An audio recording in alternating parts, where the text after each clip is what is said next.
மனுஷனுடைய வாழ்க்கையில் வந்து இறப்பு வந்து ஒரு எதிர்பாராமல் விதமாக வர்றது தான். அந்த இறப்பு பிறகு அவங்களுக்கு வேண்டிய எல்லா சடங்குகளையும் நம்ம வந்து நல்ல முறையில் பண்ணணும். அதுதான் வந்து செத்தவங்களுக்கு வந்து ஒரு புண்ணியமாக போகும். ஓகே, அதே மாதிரி வந்து பார்த்திங்கன்னா இந்த சடங்குலாம் வந்து நம்ம கரெக்டாக பண்ணிடணும். இன்றைக்கி வந்து இந்த பால் ஊற்றும் நிகழ்வு. இந்த பால் ஊற்றும் நிகழ்வு வந்து பார்த்திங்கன்னா அவங்களுடைய பிள்ளைகள்,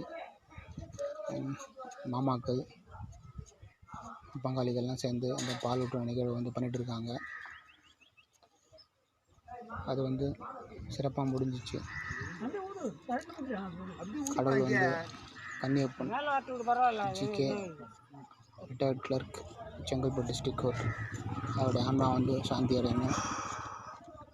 அவர் வந்து நித்திய இலைப்பாற்றைக்கு போகணும், கடவுளுடைய ராஜ்யத்துக்கு போகணுன்ட்டு நாங்கள் ப்ரேயர் பண்ணி இந்த பால் ஊற்றும் நிகழ்வை வந்து பண்ணியிருக்கோம்.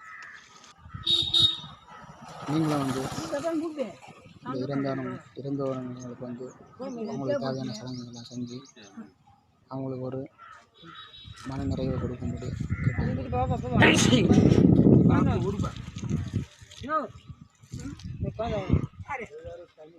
கேட்டு